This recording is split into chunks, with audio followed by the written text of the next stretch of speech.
5,000 को खाना खिलाना।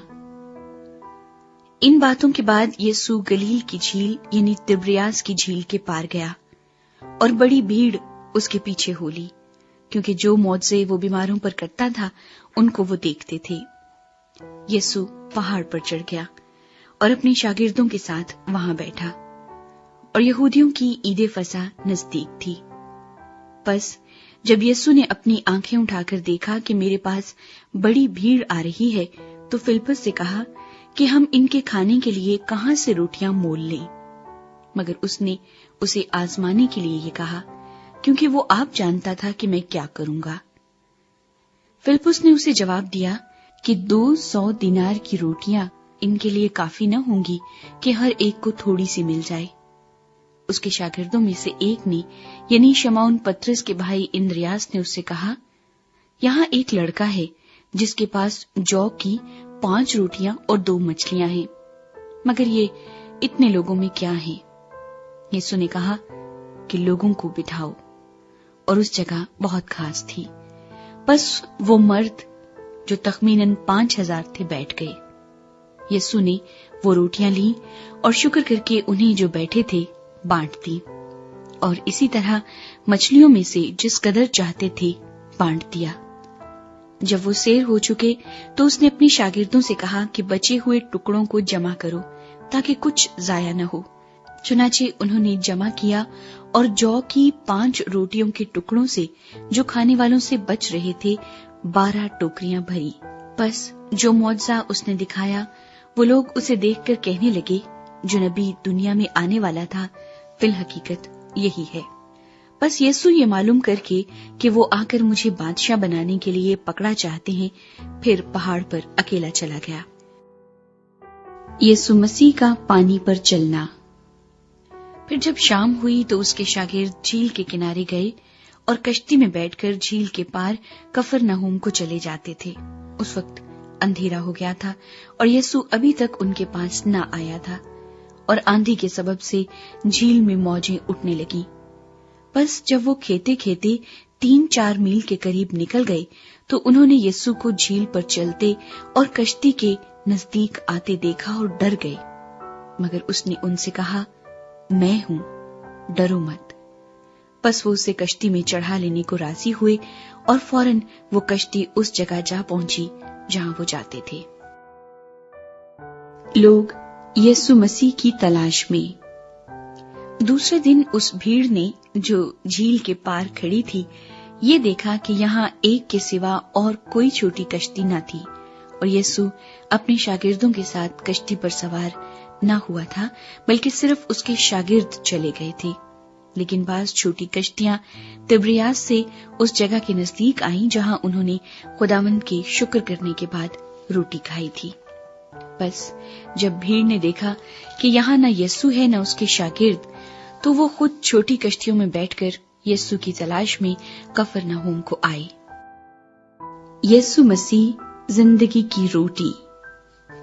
और झील के पार उससे मिलकर कहा, ऐ रब्बी, तू यहाँ कब आया? यीशु ने उनके जवाब में कहा, मैं तुमसे सच कहता हूँ कि तुम मुझे इसलिए नहीं ढूंढते कि मौत से देखे, बल्कि इसलिए कि तुम रोटियां खाकर सैर हुए। फानी खुराक के लिए मेहनत ना करो, बल्कि उस खुराक के लिए जो हमेशा की जिंदगी तक बाकी रहती है, जिसे इब्ने आदम तुम्हें देगा, क्योंकि बाप यानी खुदा ने उसी पर मोहर की है। बस उन्होंने उससे कहा कि हम क्या करें ताकि खुदा के काम अंजाम दें। यीशु ने जवाब में उनसे कहा, खुदा का काम ये है कि जिसे उसने भेजा है उस पर ईमान लाओ।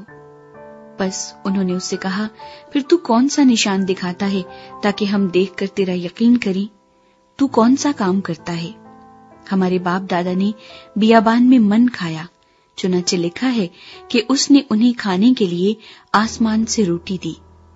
यीशु ने उनसे कहा, मैं तुमसे सच कहता हूँ कि मूसा ने तो वो रोटी आसमान से तुम्हें न दी, लेकिन मेरा बाप तुम्हें आसमान से हकीकी रोटी देता है, क्योंकि खुदा की रोटी वो है जो आसमान से उतरकर दुनिया को जिंदगी बख्शती है।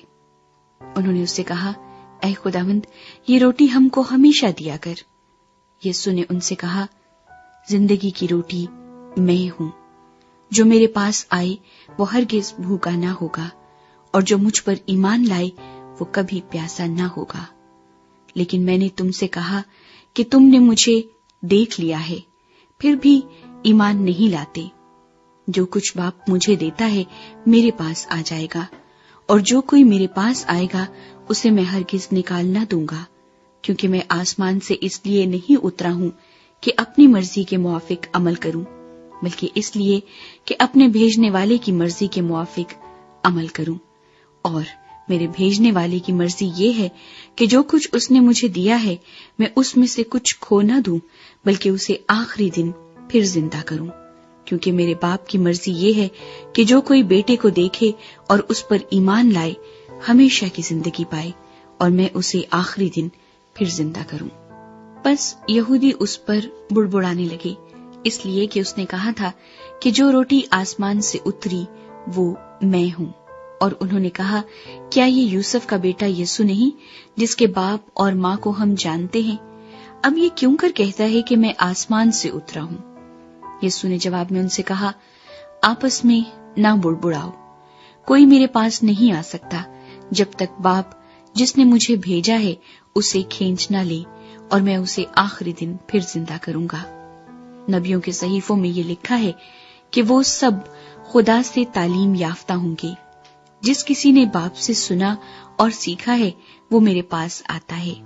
ये नहीं कि किसी ने बाप को देखा है, मगर जो खुदा की तरफ से है उसी ने बाप को देखा है।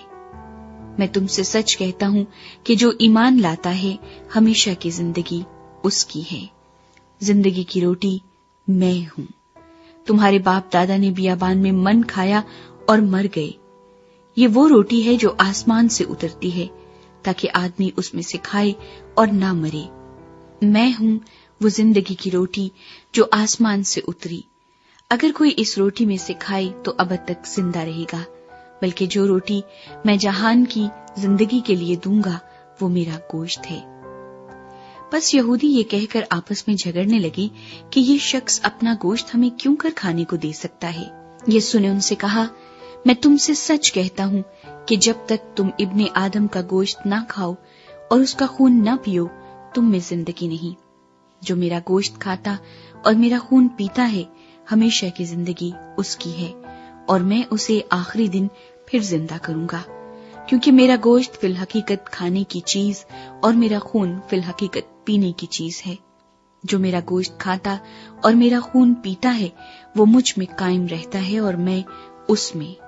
जिस तरह जिंदा बाप ने मुझे भेजा और मैं बाप के सबब से जिंदा हूं, उसी तरह वो भी जो मुझे खाएगा मेरे सबब से जिंदा रहेगा।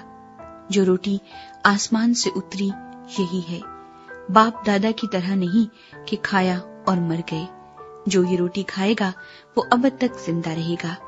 ये बातें उसने कफरनहूम के एक इबादत खाने में तालीम देते वक्त कही। अबदी जिंदगी की बातें। इसलिए उसके शागिर्दों में से बहुतों ने सुनकर कहा कि ये कलाम नागवार है, इसे कौन सुन सकता है। यीशु ने अपने जी में जानकर कि मेरे शागिर्द आपस में इस बात पर बुड़बुड़ाते हैं, उनसे कहा, क्या तुम इस बात से ठोकर खाते हो? अगर तुम इब्ने आदम को ऊपर जाते देखोगे जहां वो पहले था तो क्या होगा? जिंदा करने वाली तो रूह है, जिस्म से कुछ फायदा नहीं। जो बातें मैंने तुमसे कही हैं वो रूह है और जिंदगी भी है। मगर तुम में से बाज ऐसे हैं जो ईमान नहीं लाए, क्योंकि यीशु शुरू से जानता था कि जो ईमान नहीं लाते वो कौन है और कौन मुझे पकड़वाएगा।